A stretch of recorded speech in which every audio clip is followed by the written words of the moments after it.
Friend, ಎಲ್ರಿಗೂ ನಮಸ್ಕಾರ. ಸ್ನೇಹಿತರೆ, ನಾನಿವತ್ತು ನಿಮ್ಮ ಜೊತೆ ಚರ್ಚೆ ಮಾಡ್ತಿರುವಂಥ ವಿಷಯ ನಂಬಿಕೆ ಬಗ್ಗೆ ನಾನು ನಿಮ್ಮ ಜೊತೆ ಚರ್ಚೆ ಮಾಡ್ತಾಯಿದ್ದೀನಿ. ಅದು ನಂಬಿಕೆಯೋ ಮೂಢನಂಬಿಕೆಯೋ ನೀವೇ ಹೇಳಿ. ಸ್ನೇಹಿತರೆ, ನಮ್ಮ ರಾಜ್ಯದಲ್ಲಿ ಇತ್ತೀಚೆಗೆ ಎಲ್ಲ ಕಾಮಗಾರಿ ಬಿಲ್ಡಿಂಗ್ಗಳಲ್ಲಿ, ತೋಟಗಳಲ್ಲಿ, ಅವರ ತೋಟಗಳಲ್ಲಿ ಮತ್ತು ಅವರ ವ್ಯವಹಾರ ಜಾಗಗಳಲ್ಲಿ ಒಂದು ದೃಷ್ಟಿಗೊಂಬೆನ ಹಾಕ್ತಾರೆ. ಆ ದೃಷ್ಟಿಗೊಂಬೆ ನೋಡಿ ಇವರೇನೆ. ಈ ರೀತಿ ದೃಷ್ಟಿಗೊಂಬೆನ ಪುರಾತನ ಕಾಲದಿಂದ ನಮ್ಮ ಕಡೆ ಹಾಕೊಂಬರ್ತಾರೆ. ಅದು ರಾಕ್ಷಸರ ಚಿತ್ರಗಳಾಗಿರ್ತಿತ್ತು. ರಾಕ್ಷಸರ ಸಂಹಾರ ಆಗಬೇಕು ಅನ್ನೋ ಉದ್ದೇಶದಿಂದ ಅಂಥ ದೃಷ್ಟಿಗೊಂಬೆಗಳನ್ನು ಹಾಕ್ತಾಯಿದ್ರು. ಅದು ರಾಕ್ಷಸರು, ನಾವು ಮಾನವರು, ಅದು ದಾನವರು. ಈ ದೃಷ್ಟಿಗೊಂಬೆನಲ್ಲಿ ನಿಮ್ಮ ಹಾಗೆ ಒಬ್ಬ ಮನುಷ್ಯರು. ಈಕೆ ಫೋಟೋನ ಇನ್ನೂ ಗೃಹ ಪ್ರವೇಶನೇ ಆಗಿರಲ್ಲ, ಇನ್ನೂ ಪೂಜೆ ಪುನಸ್ಕಾರಗಳೇ ಆಗಿರಲ್ಲ. ಆ ಕಟ್ಟಡಗಳಿಗೆ ಈಕೆಯ ಫೋಟೋನ ಹಾಕಿ ಇದೊಂದು ದೃಷ್ಟಿಗೊಂಬೆ ಅಂತ ಬಿಂಬಿಸ್ತಾ ಇದ್ದಾರಲ್ಲ, ಇದು ಎಷ್ಟು ಸಮಂಜಸ ಸ್ನೇಹಿತರೆ? ಈ ನಾಗರಿಕ ಜಗತ್ತಿನಲ್ಲಿ ನಾವು ಎಲ್ಲವನ್ನೂ ವೈಜ್ಞಾನಿಕವಾಗಿ ಕೇಳ್ತೀವಿ, ನಂಬಿಕೆಗಳನ್ನೇ ಮೂಢನಂಬಿಕೆ ಅಂತ ವಿರೋಧಿಸ್ತೀವಿ.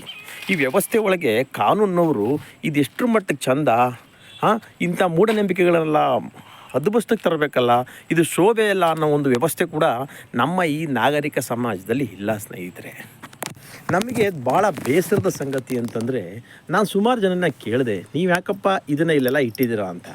ಏನೂ ಗೊತ್ತಿಲ್ಲ ಸ್ವಾಮಿ, ಇದಿಟ್ಟರು ಒಳ್ಳೆಯದಂತಲ್ಲ, ದೃಷ್ಟಿಗೊಂಬೆ ಅಂತಲ್ಲ, ಅಕ್ಕಪಕ್ಕದವ್ರ ಕಣ್ಣು ನಮಗೆ ಬರಲ್ಲ, ಬೀಳಲ್ಲ, ಹಾಗಾಗಿ ಅಂತಂದ್ಬಿಟ್ಟು 500ರಿಂದ 1000 ರೂಪಾಯಿ ತನಕ ಕೊಟ್ಟು ಫ್ಲೆಕ್ಸು ಬ್ಯಾನರ್ಸ್ ಅಂಗಡಿಯಲ್ಲಿ ರೆಡಿ ಮಾಡ್ಕೊಂಬಂದು ಅಲ್ಲಿ ಇಡ್ತಾರೆ ಸ್ನೇಹಿತರೆ. ಇದು ಎಷ್ಟರ ಮಟ್ಟಿಗೆ ಚಂದ ಸ್ನೇಹಿತರೆ?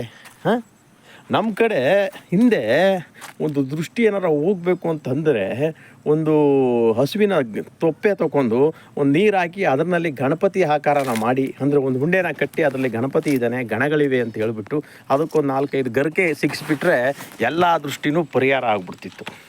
0 ಇನ್ವೆಸ್ಟ್ಮೆಂಟ್. ಅದು ನಮ್ಮ ಆರ್ಗ್ಯಾನಿಕ್ ಸಂಪ್ರದಾಯಬದ್ಧವಾದಂಥದ್ದು.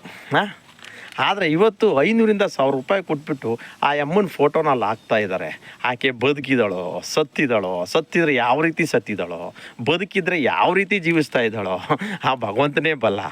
ಇಂಥ ಅವೈಜ್ಞಾನಿಕತೆ ಮೂಢನಂಬಿಕೆಗಳಿಗೆ ಕಡಿವಾಣ ಬೀಳಲೇಬೇಕು. ಇದಕ್ಕೆ ಸಂಘ ಸಂಸ್ಥೆಗಳು, ನಾವು ನೀವು ಎಲ್ಲರೂ ಕೈ ಜೋಡಿಸ್ಬೇಕು. ಸರ್ಕಾರಗಳಂತೂ ಇದಕ್ಕೆ ಒಂದು ನಿಗಮ ಮಂಡಳಿಗಳನ್ನೇ ರಚಿಸಿಬಿಡಬೇಕು. ಏಕೆಂದರೆ ಮೂಢನಂಬಿಕೆಗಳ ತಾಂಡ ನಮ್ಮ ಈ ಕರ್ನಾಟಕ. ದಯವಿಟ್ಟು ಇಂಥದ್ರ ಬಗ್ಗೆ ಸಂಬಂಧಪಟ್ಟವರು ಅರಿವನ್ನು ವಹಿಸಬೇಕು ಅಂತ ಈ ಮೂಲಕ ಕೇಳ್ಕೊತೀನಿ.